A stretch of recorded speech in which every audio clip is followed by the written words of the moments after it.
It so happens that as a result of many thousands of years of experience and a lot of knowledge, humanity has understood that materialistic joys have always been at odds with the movement towards God. To be honest, overconsumption, drunkenness, filthy fleshly pleasures, and even swearing and acquisitiveness from time immemorial have been the causes of illness, death, and full-scale military conflicts. So, people have realized that the only way to save themselves from all these either sins or certain risks is in isolation. But it was possible to serve and to pray in this very isolation, a monastery, for example, from an early youth. For instance, no inheritance for the youngest son? Go to the monastery. Did the daughter sin before her wedding? Monastery is the way. Or it's just that one didn't get married. So also to the monastery. Was she the wife, mistress of the ruler and turned out to be infertile? Especially to a monastery. There are so many pretexts. But what was going on in the monasteries themselves would make your hair stand on end. So if you'll continue watching, be prepared. This is Flip Side of History, and today we'll tell you about nuns and what was going on behind the closed doors. Let us continue.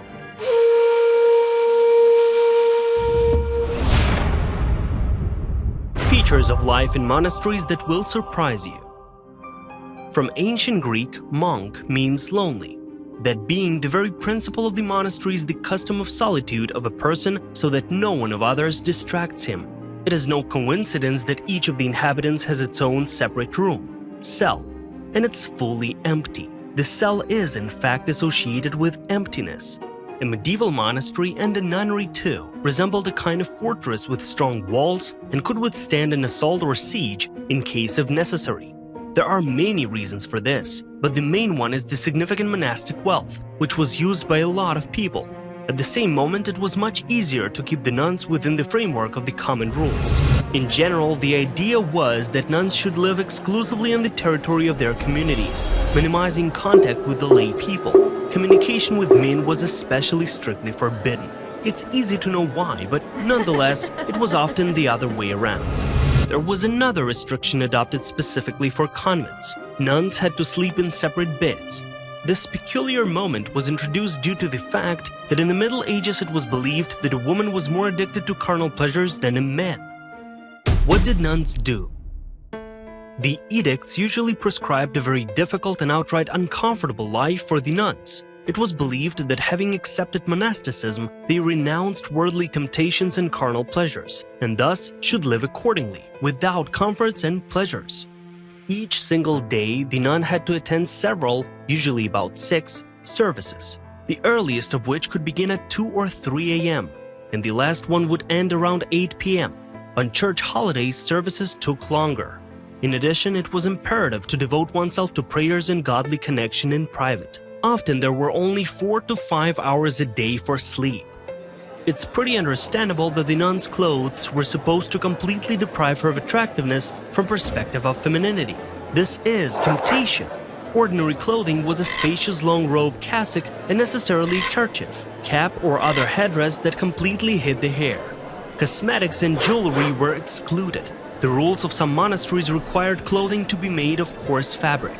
And yes, the nun's hair was cut as part of the ritual of becoming, well, a nun.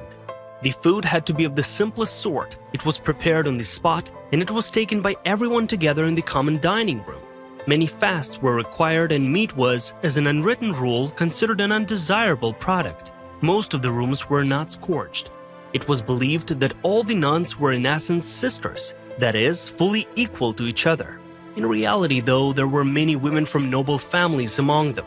They brought a considerable dowry with them to the convent, and because of it, were usually relieved of majority of heavy work assigned to the sisters from simpler families.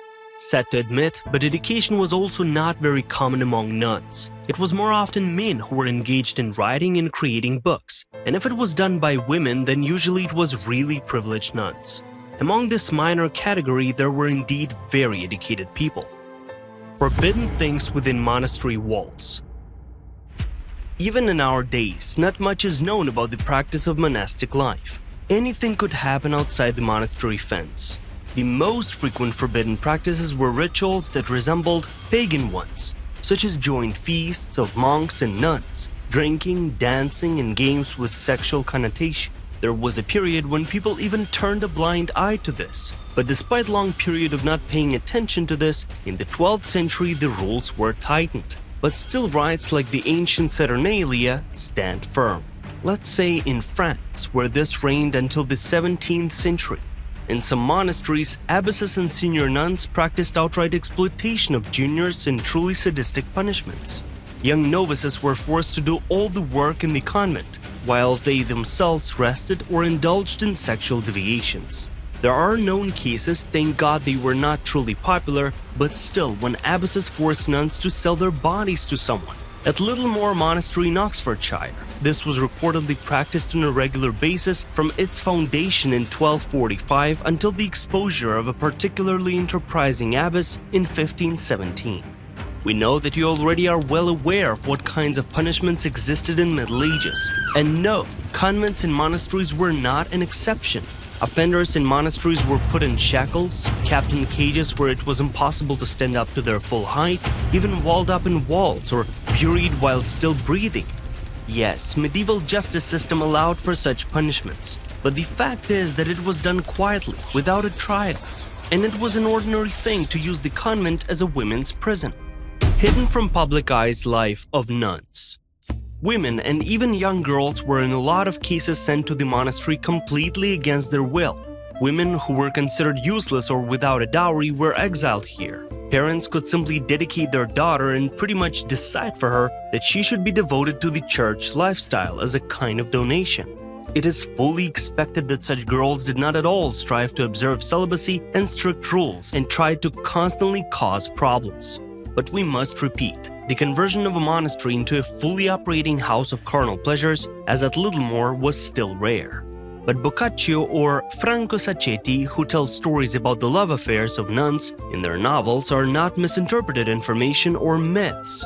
This was commonplace, and most often the nuns' partners were male priests and monks. Shockingly for many, but there are many references in written sources about the connections of nuns with priests, and with laymen as well. Apart from that, there are also depictive paintings on these subject matters. It is very clear that such behavior was not welcomed by the church itself or truly spiritual members. The sinning nuns were justifiably afraid of reprisals. In the Middle Ages, there were ways to prevent pregnancy, but if a child was born, plain massacre was common. The anti-clerical Leo Taxil mentions a number of infant skeletons found in the masonry of a swimming pool in an Italian convent. There is a miniature depicting a nun throwing an infant into a restroom. Some examples. Obviously, dissolute nuns could not always hope for assistance in hiding their sins. The situation could develop in different ways. For example, Cesarius of Arelat mentions a nun who became pregnant. The woman died of complications of pregnancy and was punished after her death. The members of church refused to bury her in appropriate manner. A 12th century chronicle mentions another case. As a punishment, the nun was locked alone in a room where she gave birth without help. The child died 2 days later. After that incident, the woman was forgiven and returned to the monastery. In 1318, Joanna Leeds fled the convent after faking her own death. A paper requiring her to return indicates that Joanna indulged, first of all, in carnal activities while free.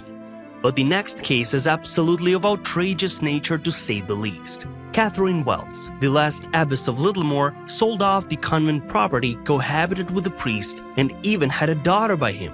Littlemore was shut down in 1525, with all its nuns of easy virtue receiving forgiveness and discharge, and Wells herself receiving an annual pittance for life. Other lesser-known cases. First, some women decided to get rid of attraction by disfiguring the body with a whip. Second, those nuns who sinned were buried upside down. Most of them were in their 30s. A child was often buried with them. Third, the nobility was much less likely to bestow dowry on convents with women, considering them plainly unnatural. Fourth, very often in the case of a neighborly location of a men's monastery with a female one, their inhabitants dug an underground tunnel in which monks and nuns met. As a consequence, there were children. Fifth, very often in European kingdoms, convents were so poorly maintained and hungry that nuns paid for the supply of food and the repair of the premises with their bodies. Sixth, the reason why about a third of all women who ended up in a convent was pre-wedding fornication, in other words, losing virginity prior to wedding day. Seventh, another 25% got into it against their will. Former important husbands, kings, tsars, or noblemen got rid of official and even unofficial halves in this way. They knew way too much, so they had to be locked up in convent. Eighth, to add all these percentages up, 3/4 of the nuns could constantly think about escaping, and many of them did. And ninth, in the Middle Ages, the idea was imposed on a woman that she should not have any fantasies of her own about carnal pleasures. Her whole existence was only to please a man and continue his lineage. To say the least, in the Middle Ages in Europe and its many hundreds of years, men simply exploited women. That was Flip Side of History. Thank you for watching our episode. If you found out something new today and enjoyed the episode, then leave a like and subscribe. And for now, we'll see you in upcoming episodes.